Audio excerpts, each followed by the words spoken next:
Comprados por bom preço. Qual é o preço que Deus pagou por você? Preço de sangue. Sangue.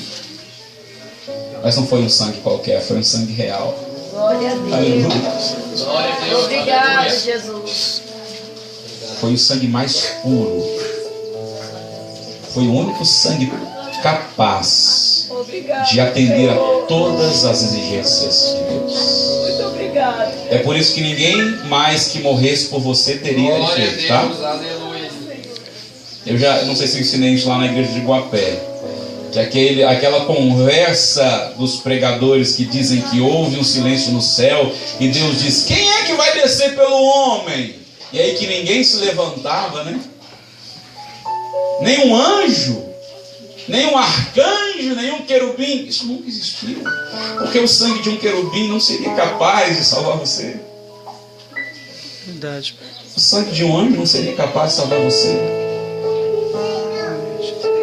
O único sangue que poderia perdoar você de uma vez por todas, apenas o sangue de Jesus.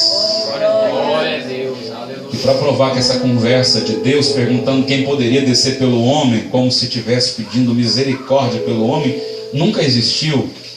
Tem aquele texto da Bíblia que diz que Jesus é o Cordeiro de Deus que estava preparado antes da fundação do mundo. Antes que o mundo existisse, antes que a queda do homem acontecesse, Jesus já era o Cordeiro de Deus para tirar os nossos pecados. Então é um sangue real, é um sangue eterno, é um sangue de efeito absoluto, é um sangue excelente, não é um sangue qualquer. Então, porque fostes comprados por bom preço, a preço de sangue, glorificai, pois, a Deus no vosso corpo e no vosso espírito, os quais pertencem a Deus. É um dos motivos pelo qual Paulo vai dizer: não entreguem os corpos de vocês à prostituição, não. Por que, Paulo? Porque vocês não são de vocês. Vocês pertencem ao Senhor. Vocês são propriedade dele. E se vocês são propriedade de Deus, vivam como tal. O vosso corpo, o vosso espírito pertence ao Senhor. Ele vos comprou. Imagine um escravo. Imagine uma venda, uma feira de escravos, onde todos nós estávamos sentenciados à escravidão eterna. E Jesus simplesmente chega comprando a cada um de nós que estamos aqui. Não, esse não vai continuar sendo escravo, não. Vai ser meu servo agora.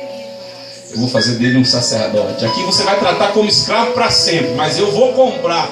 E além de fazer dele sacerdote, vou lhe dar linhagem real. Aleluia. Glória a Deus. É privilégio ou não é, irmão? A graça é excelente ou não é? Glória a Deus. Ele faz o que ninguém faria por nós. E faz do jeito que ninguém poderia fazer. Ele é maravilhoso. E é por isso que agora a nossa vida precisa ser dedicada a Ele. É como a história de uma escrava que, por muitos anos, ela foi escravizada, apanhou demais, sofreu muito. E quando ela já estava velha, o dono dela a levou para ser vendida em uma feira de escravos. E um homem passou e viu aquela mulher sofrida, com as marcas do tempo, dos açoites no seu corpo. E ele desejou libertar aquela mulher. E ele chegou e perguntou: quanto é que ela vale? E o senhor, dono daqueles escravos, daquela feira de escravos, disse: olha, o preço dela é muito alto, porque apesar dela já estar mais velha, ela tem muitas experiências, já trabalhou em vários lugares, e o preço é muito alto. Ele disse: não, eu vou pagar. E ele pagou por aquela escrava e a libertou e chegou para ela e disse: olha, você está livre agora. Você está livre. Pode viver a sua vida, você já não é mais uma escrava. E aquele bom homem, ele vira as costas e continua a sua caminhada. A única coisa que ele queria fazer era libertar aquela mulher. Mas aí aquela mulher, ela se sente tão agradecida que ela começa a seguir aquele senhor. E aquele homem para, de repente diz assim: não, mas Vai viver sua vida, não precisa viver comigo. Ela disse, não, mas o Senhor fez o que ninguém faria por mim, eu agora quero te servir para sempre. Ele disse, não, mas não há necessidade disso. Glória a Deus. E ele vira as costas e dá as costas para aquela mulher e vai para casa, e quando ele chega em casa, aquela mulher chega atrás, e ela vira para ele e diz assim, olha, por favor, me deixe servir por toda a minha vida. Aleluia. Por mais que você não precise de mim como escrava, mas olha o que você fez por mim, ninguém faria. Glória a Deus, aleluia. Eu estava cansado de tanto sofrimento, agora me deixa apenas te servir. É esse o sentimento que precisa haver em nosso coração. Você não tem que fazer as coisas por causa da religião, por causa da igreja, por causa da Assembleia de Deus, ou por causa do pastor. Você simplesmente precisa servir ao Senhor porque você reconhece o que Ele fez por você. E isso faz desenvolver em seu coração um amor incondicional. Que nós não façamos nada por causa da religião. Ah, eu tenho que ir à igreja, mas é porque o pastor ele pediu para que todos viessem à igreja. Ah, eu preciso orar porque o pastor está cobrando demais. Nunca faça isso. Que o seu serviço ao Senhor não seja por medo, não seja por receio, não seja por respeito aos homens, mas seja unicamente por gratidão, por amor. Que o que você fizer, que você faça, porque você o ama de todo o ser, de todo o seu coração. É por isso que Paulo vai dizer que todas as vossas obras sejam feitas com amor. Glória a Deus, aleluia. Depois ele vai dizer que o que não pode faltar é o amor. Eu posso entregar o meu corpo para ser queimado vivo. Eu posso falar a língua dos homens e dos anjos. Eu posso pegar todas as minhas fazendas, os meus bens e propriedades e vender e doar aos pobres. Mas se essas ações forem apenas por religião, se essas ações são feitas apenas para me deixar bem visto e bem quisto diante das demais pessoas, todas essas obras se tornam vãs. Porque o sacerdócio precisa ser vivenciado com amor, com misericórdia, com graça. Porque Ele comprou-nos por bom preço. Agora Deus precisa ser glorificado através do nosso corpo, do nosso espírito, que pertence ao Senhor. Paulo ainda vai dizer na sua primeira carta aos Coríntios, capítulo 3:16: não sabeis vós que sois o templo de Deus e que o Espírito Santo habita em vós? O privilégio é que na antiga aliança, você sabia que um rei não podia ser sacerdote? Um rei não podia exercer o sacerdócio. Nenhuma pessoa que não tivesse exclusividade poderia exercer o sacerdócio, inclusive o rei. Na graça, Deus nos torna linhagem real e nos dá o sacerdócio. Mas não apenas isso. Na antiga aliança, os sacerdotes não tinham a presença de Deus eles não tinham a presença neles. A presença de Deus estava no Santo dos Santos. E eles só tinham contato com aquela presença uma vez ao ano, depois de um processo de purificação, depois de encher o Santo dos Santos de fumaça através do incensário. Então eles abriam a cortina e entravam para o lugar santo dos santos.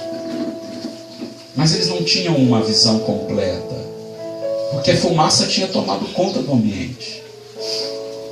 Então eles não podiam ver claramente.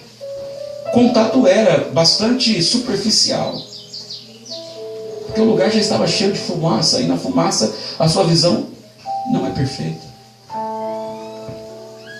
Agora na graça não. Na graça nós não vemos de fato também a presença, mas muito mais do que isso, nós temos a presença. Glória a Deus, aleluia. E não é preciso entrar apenas no Santo dos Santos, porque Ele habita dentro de mim e você. Nós somos templos, nós somos moradas do Espírito Santo, meu irmão. Ele habita agora dentro de mim, dentro de você. É por isso que a graça é muito mais excelente, é por isso que a graça é muito mais superior do que a lei. Porque se na lei o sacerdote só tinha um contato com a presença de Deus uma vez ao ano e muito superficial, na graça você tem a presença dele dentro de você o tempo todo e em todo momento. Aleluia! Glória a Deus. Então viva, dedique a sua vida ao Senhor como sacerdote deste novo tempo, dessa nova aliança. Em terceiro e último lugar, na lei, os sacerdotes apenas cobriam o pecado do outro. Como sacerdotes na graça, recebemos a responsabilidade de aproximar as pessoas de Deus. Vou repetir. Na lei, os sacerdotes apenas cobriam o pecado do outro. Como sacerdotes na graça, recebemos a responsabilidade de aproximar as pessoas de Deus. No hebraico, a palavra que se usava para o sacrifício ou para o perdão dos pecados no Antigo Testamento, é muito usada a palavra expiação. E a palavra expiação no hebraico significa cobrir, mas não significa liquidar. Por que o sacerdote, o sumo sacerdote, tinha que ir uma vez por ano sacrificar em prol do povo? É porque o pecado não era perdoado, o pecado era coberto apenas. Então por isso, vez ou outra, o sacerdote tinha que estar lá, cobrindo o pecado do povo, para que a ira de Deus não se derramasse sobre o povo. Agora na graça, já que Jesus nos perdoou de uma vez por todas, Ele nos deu a responsabilidade de aproximar as pessoas de Deus. É uma responsabilidade que todo sacerdote cristão tem. É nossa responsabilidade de fazer com que as pessoas se acheguem a Deus. O sacerdote na antiga aliança, ele transferia a culpa do pecador para o animal, e assim a pessoa ficava mais ou menos com Deus, né? Não havia aquele perdão total. Agora, na graça, Deus usa a sua vida para que as pessoas tenham vida com Ele. Vamos ver. 2 de Paulo aos Coríntios, capítulo 5, 18 e 19.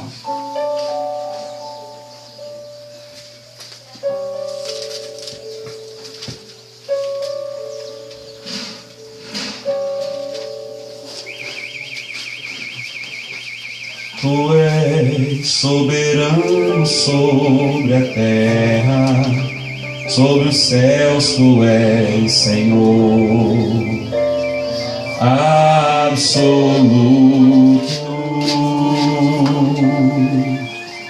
Tudo que existe acontece, tu sabes muito bem.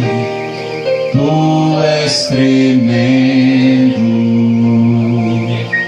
O texto diz assim: e tudo isto provém de Deus, que nos reconciliou consigo mesmo por Jesus Cristo, e nos deu, olha só, irmão, através de Cristo nós somos reconciliados com Deus.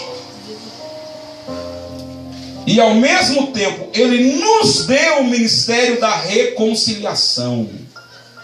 Isto é, Deus estava em Cristo, reconciliando consigo o mundo, não lhes imputando os seus pecados, e pôs em nós a palavra da reconciliação. Olha que bacana isso, irmãos.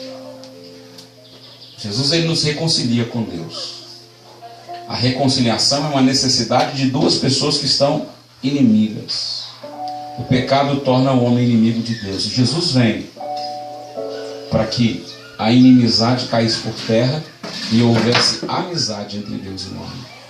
E agora, essa reconciliação, esse ministério, é dado a mim e a você. Glória a Deus. Eu e você recebemos a responsabilidade e a missão de aproximar as pessoas de Deus. É meio parecido com o que os sacerdotes faziam na antiga aliança, mas o privilégio é muito maior, porque agora o pecado das pessoas podem ser perdoadas totalmente, para sempre, e nós podemos conduzir essas pessoas ao céu quando pregamos e anunciamos a mensagem da reconciliação a essas pessoas. Glória a Deus. Aleluia. Este é o ministério da graça do sacerdote. Você é aceito, não importa os seus defeitos físicos, não importa o quanto você é incapaz, não importa as suas debilidades, não importa se você tem dificuldade de falar, não importa se seu nariz não é tão padronizado, não importa se você possui condições financeiras, Deus te constituiu sacerdote. Aleluia. É por isso que no reino de Deus não há nem pequeno nem grande. Glória a Deus. Aleluia. Todos são iguais, porque Deus iguala todo mundo. A graça não é como a lei que exerce a seleção dos melhores, dos mais perfeitos. A graça te recebe, a graça te abraça e torna você um sacerdote. Glória a Deus. Para que você possa viver dedicado a Deus, para que você possa servir ao Senhor com todo o seu coração. Glória a Deus. Aleluia. Ela te recebe, mas você é propriedade de Deus. Ela te abraça, mas Deus passa a morar dentro de você. Glória a Deus. Aleluia. E faz de você um reconciliador. Torna você um agente de reconciliação, para que você possa reconciliar outras pessoas a Deus. Eu quero convidar você para ficar de pé.